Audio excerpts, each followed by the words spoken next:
le bon exemple à donner aux enfants qui se livrent dans cette culture de médiocrité, cette culture d'insulte. On n'entend pas l'insulte des adultes, mais on peut attendre ça des enfants, mais des enfants mal éduqués. Ce qu'on voit comme un blasphème, nous catholiques, nous chrétiens catholiques, nous hommes politiques catholiques, nous devons dire non à cela. De deux, à l'égard de nos pères spirituels, nous voulons dire tout haut ici, en tant que chrétiens catholiques, plus jamais d'injures à l'égard de nos pères spirituels. Je ne reviendrai pas sur les thèmes qui ont été développés. En fait, son éminence nous a donné un devoir ici pour préparer la prochaine rencontre. Des thèmes ont été développés.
Jérémie 20, 10.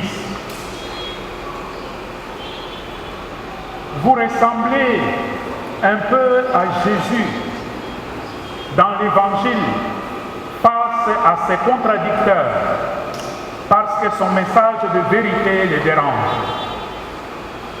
Il leur dit la vérité qu'il est fils de Dieu, mais borné dans leurs convictions et idéologies, ils ne veulent point y adhérer et commencent plutôt à conspirer contre Jésus comme les autres ont conspiré contre Jérémie. Frères et sœurs, vous rencontrez ou vous rencontrerez la situation similaire dans votre exercice professionnel, dans le monde politique. Car vivre dans la vérité a un prix. Vivre dans la vérité et être épris de la recherche des valeurs ne vous attirera pas que des amis. Il vous revient donc de choisir à qui voulez-vous faire plaisir, à Dieu ou à un homme mortel. Voilà pourquoi, à partir de la parole de Dieu de ces jours, je voudrais vous apporter un message de soutien qui se résume en 3 mots.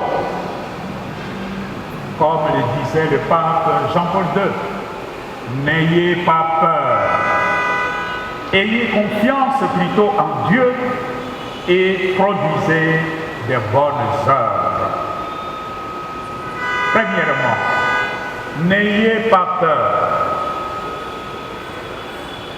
Parmi le fruit de l'Esprit Saint que Saint Paul cite dans sa lettre aux Galates, chapitre 5, versets 20 à 22, la peur n'est pas retenue comme un fruit de l'Esprit Saint, la peur.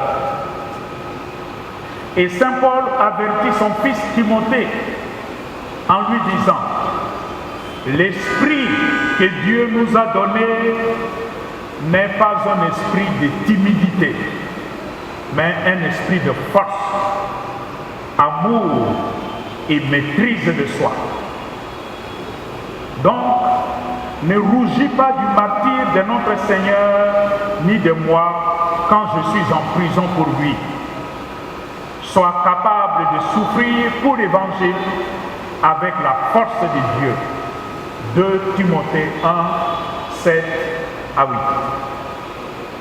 Par conséquent, cette parole vous revient aujourd'hui, fils et filles de l'Église catholique.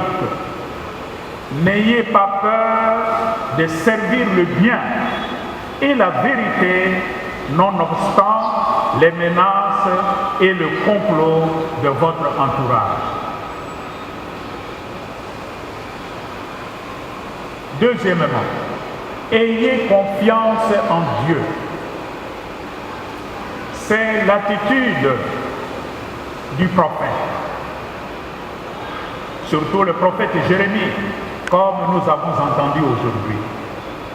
Il écrit, « Mais Yahvé est avec moi, comme un guerrier puissant. Yahvé Sabaoth, toi qui examines avec justice, toi qui sondes les reins et les cœurs, prends ta revanche. Je voudrais la voir, car c'est à toi que j'ai confié ma cause. » Jérémie 20, 11 à 12.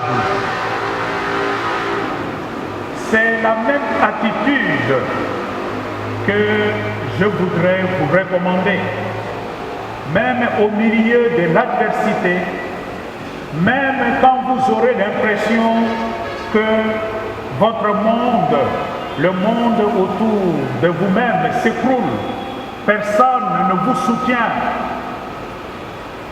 tournez-vous vers le Seigneur. Parce que le Seigneur écoute toujours le juste. Quand arrivent les adversaires ou les adversités, et en politique il y en a beaucoup, c'est même le monde de Cuba, et quand cela arrive, n'abandonnez pas le combat, n'abandonnez pas votre foi. Au contraire, attachez-vous encore plus fermement à votre Dieu qui ne vous abandonnera jamais.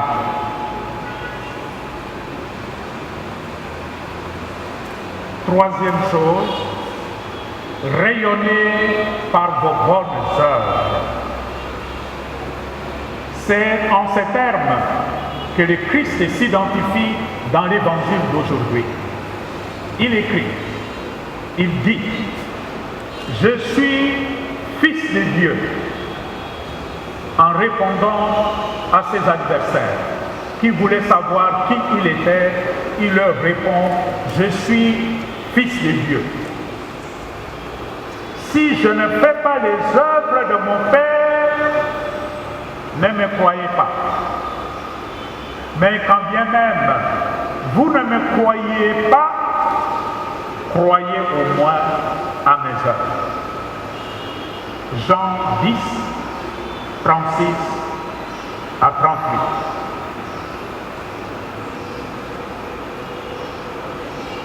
Il est donc capital pour vous, hommes, femmes, fils et filles de l'Église catholique,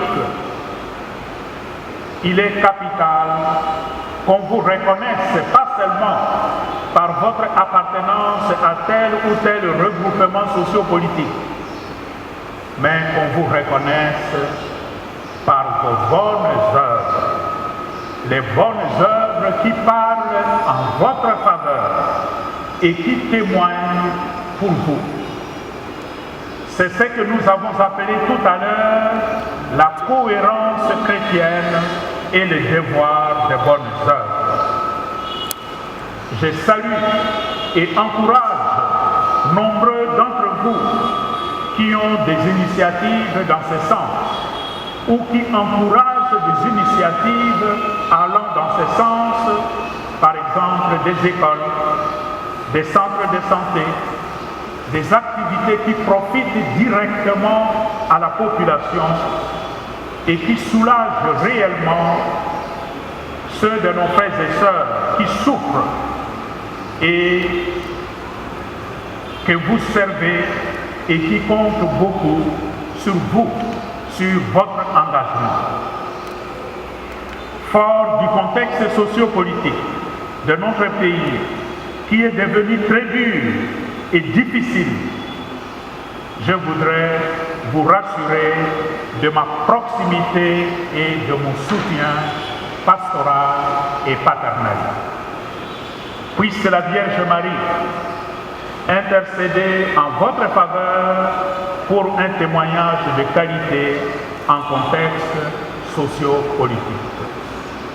Amen.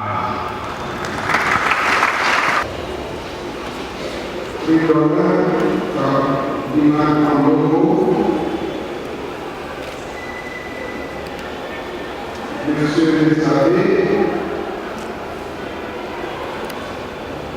honorables députés et sénateurs, mesdames et messieurs, chers frères, chères sœurs, pour une première rencontre entre notre pasteur de l'Église catholique, son Éminence le cardinal, et les acteurs politiques et sociaux de notre pays, la République démocratique du Congo, nous devons dire que c'est un combat. Nous avons encore beaucoup de pas à accomplir. Nous avons suivi les interventions des uns et des autres. Je ne reviendrai pas sur les thèmes qui ont été développés. En fait, son Éminence nous a donné un devoir difficile pour préparer la prochaine rencontre. Des thèmes ont été développés. Tout ce que moi je peux dire, c'est d'insister sur une des vertus et sur laquelle la plupart des intervenants ne se sont prononcés ouvertement. Il s'agit de l'amour.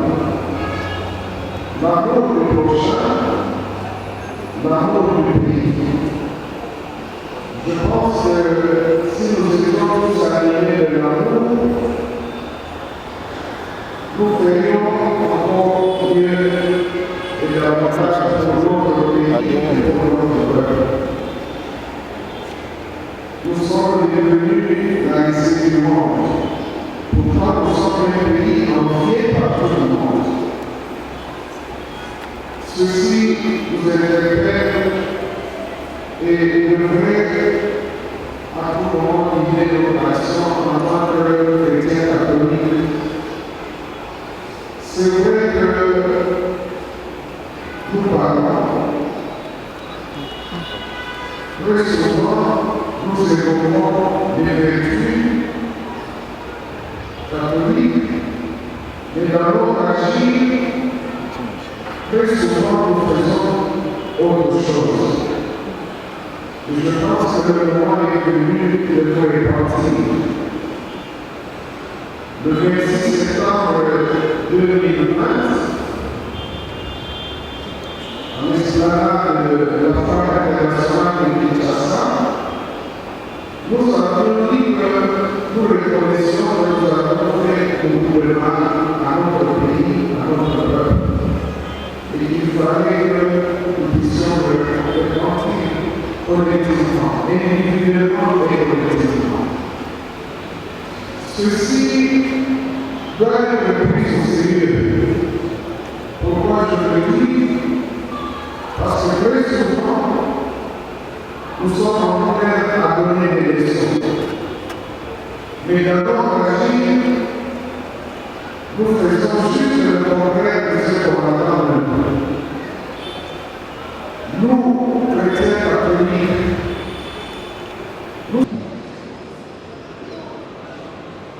Jean-Pierre Elisaka Bonganga, président national de la Convention chrétienne pour la démocratie, ministre d'État honoraire chargé des relations avec le Parlement. Papa cardinal, je commence d'abord par remercier les initiateurs, parce que je pense que moi-même en tant qu'ancien ministre des relations avec le Parlement, je dois féliciter les députés et les sénateurs pour cette initiative très louable. Et bien sûr, ça vaut la peine, comme l'a dit M. l'abbé, qu'on puisse élargir, comme d'habitude, avec tous les acteurs politiques. 3 éléments importants. Premier élément, Papa cardinal, vous avez dit que en tant qu'Église, nous n'avons pas de coloration politique. Et vous avez raison. Mais nous, en tant que vos fils et filles, nous avons une recommandation, ce n'est pas une évidence qui nous concerne. C'est-à-dire quoi? Ce qu'on voit comme blasphème, nous catholiques, nous chrétiens catholiques, nous hommes politiques catholiques, nous devons dire non à cela. De deux, à l'égard de nos pères spirituels, nous voulons dire tout haut ici, en tant que chrétiens catholiques, plus jamais d'injures à l'égard de nos pères spirituels. Parce que, en tant que catholique, chrétien catholique, homme politique catholique, ça ne nous honore pas. Voilà au moins la première préoccupation. La deuxième préoccupation, nous aurons aimé ces questions de procédure. Vous savez, Papa cardinal, en face de nous, il y a la croix. Et vous nous avez toujours dit de dire la vérité. Le pays va très mal. Ça va mal. Et comme ça va mal, ce n'est pas normal. On est là, pas de conseil des ministres. Le Parlement, notre Parlement a déjà commencé. Je suis très content, je vois le président est là. Jusqu'à présent, pas de plénière, bientôt ça sera 2 semaines. Ça pose des problèmes. Face à cette situation, il est important qu'on puisse nous dire ceci. L'Église n'a pas de coloration politique, mais entre nous, nous avons des colorations politiques. Question de procédure ou de méthodologie. À votre niveau, vous pouvez nous inviter. 1. Vous connaissez les formations politiques. Il y a de ceux qui sont de l'Union sacrée, il y a de ceux qui sont des FCC, il y a de ceux qui sont de la Mouka, tout en étant chrétiens catholiques. Vous nous invitez, chacun de nous, chaque délégation viendra chez vous, pour que nous puissions nous mettre d'accord sur l'essentiel.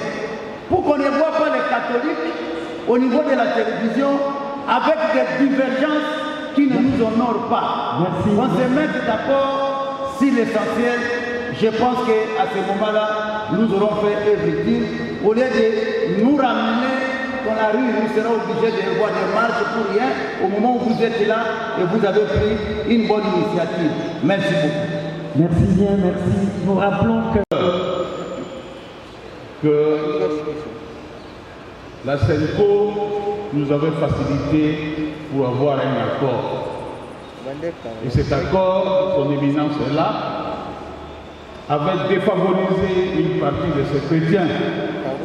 Je parle ici dans la salle, l'honorable Boussa, le ministre Boussa peut en témoigner. Quand nos pères évêques se sont retirés pour prendre une décision en faveur d'un camp politique, nous avions dit oui comme chrétiens catholiques, on n'avait pas critiqué. On a dit IO, comme on dit en Lingala, les pères évêques ont parlé et nous avons accepté. Je dirais tout simplement aux collègues de nous réveiller. De nous réveiller parce que dans un passé récent, Irlande du Nord, Irlande du Sud, guerre de religion.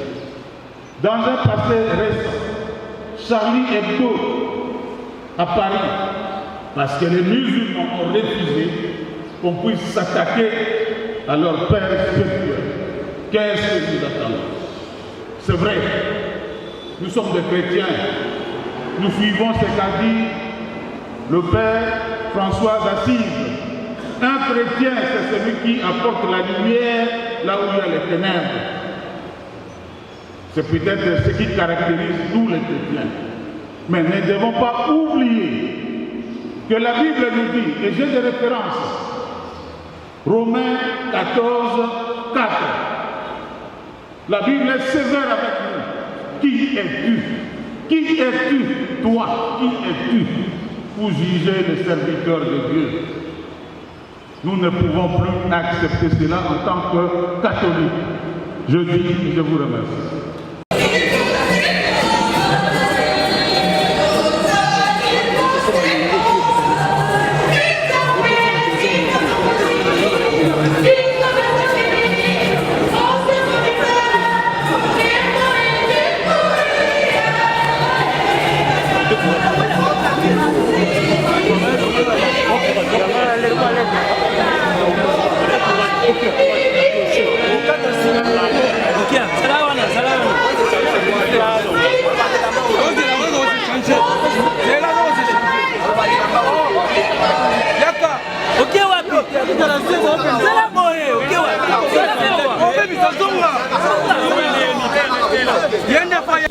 Bon, je crois que nous devons être sincères. Il n'y a pas de critique ni contre le cardinal, ni contre la SENCO, ni contre l'Église dans la société. Nous savons très bien que le peuple congolais est très reconnaissant vis-à-vis de l'Église catholique, vis-à-vis de la SENCO. Ne donnez pas trop d'importance à ce groupe que nous connaissons très bien. Parfois, c'est un groupe de voyous manipulé par un certain milieu politique. Ça ne nous dérange absolument pas. Ce qui m'attriste, moi, comme pasteur de cette grande église du Congo, de Kinshasa, c'est que ce n'est pas seulement des voyous qui insultent l'église catholique, mais parfois ce sont des intellectuels, parfois ce sont de grands responsables, très haut placés au sommet de l'État. Parfois ce ne sont pas des enfants qui nous insultent. Quand les insultes viennent des enfants, ça n'a pas de conséquences. Mais des fois, ce sont des adultes, même aux cheveux blancs, de qui nous attendons plus la sagesse, la maîtrise de soi, le bon exemple à donner aux enfants qui se livrent dans cette culture de médiocrité, cette culture d'insulte. On n'entend pas l'insulte des adultes, mais on peut attendre ça des enfants, mais des enfants mal éduqués.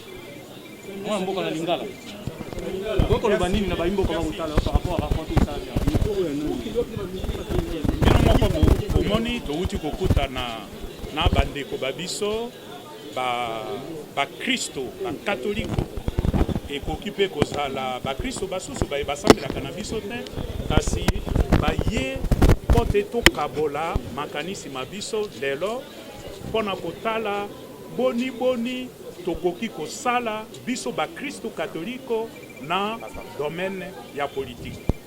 Boni moto moi politique akoki kolakisa na mosala moye bo politicien te azali mo Kristo katoliko. Yango wana tomayoli lelo oyoki pe commentaire ya président du Sénat mpona kolakisa te uto ebandela te moi lelo tomoni pe tondimi te tolakisaki penza te tozali bakristo bakatoliko na domaine ya politique. Yango wana bango moko bazwi mokano te kobanda moi lelo bisika biso tokozala ezala na domaine ya politique ezala na domaine ya économie ya santé ya enseignement tokolakisa te tozali bakristo pe mwinda mwa boyambi bwa biso mongengele misala mi biso tozali kosala zambi biso banso tobiangemi mpo te tosala mwinda mwa mokili pe mongwa moye mokoki kopesa bokenzu na biloko biso tozali kolia. Les questions d'actualité, mais également sur les questions qui touchent directement à la société congolaise, notamment le protocole de Maputo. Le cardinal Ambongo a parlé de l'avortement, de l'homosexualité, de la procréation médicalement assistée. Nous connaissons la position de l'Église catholique que je soutiens également en tant que croyante catholique et pratiquante. Le cardinal nous a exhortés à prêcher la bonne évangile et à traduire ce que l'Église nous recommande par les actes. Je vous remercie.